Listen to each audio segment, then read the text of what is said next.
being ADHD and out in the forest, it's not my idea of relaxation because I'm not very good at staying still, which is why I found yoga actually mindful movement.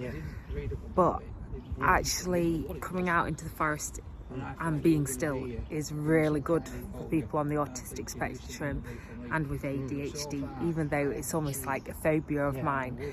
But even Dan, who's very still and meditative and slow, because he suddenly gets like strong spikes or suddenly getting angry or stressed or whatever, whereas I'm always on a level.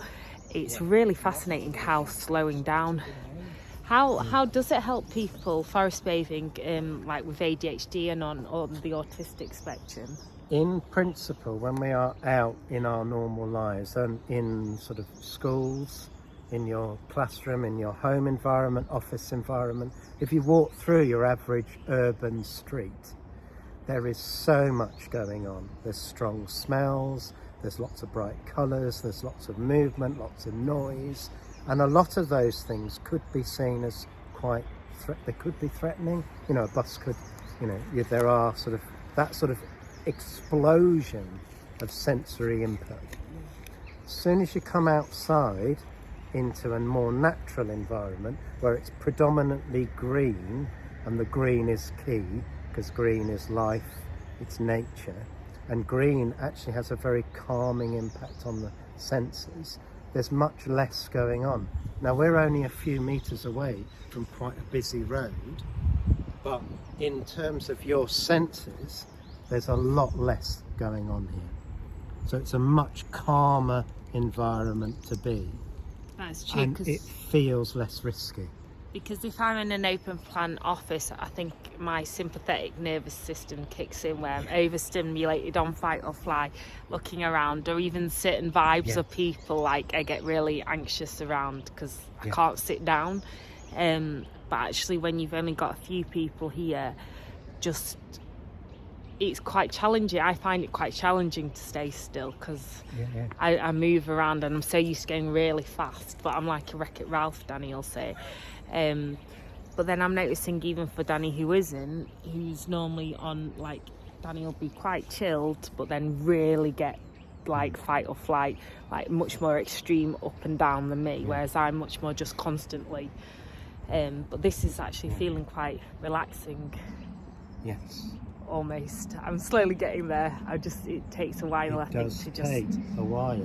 20 to 30 minutes, I think, is a minimum little dose. But by being there, what you're also doing is we've talked about conscious breathing, so you're being really careful to breathe in and out through your nose. We're slowing down. You're absorbing everything that you can hear, see.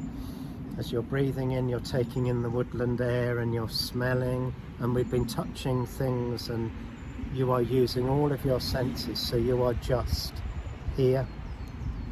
And because it's a calmer environment and you're just very present here, you are getting rid of adrenaline, cortisol from your blood, so you're calming yourself down.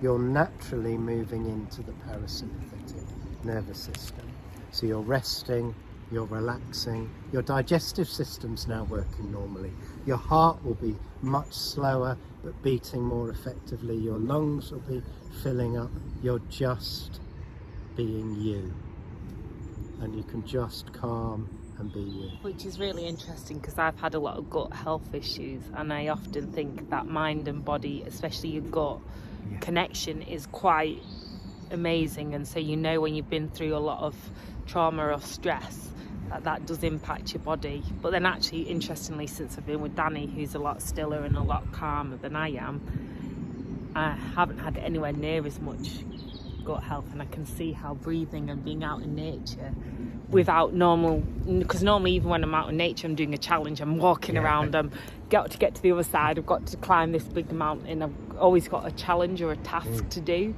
Whereas now this, whilst it's challenging in its own right for me to just not have a challenge, it really does start to help make you feel relaxed.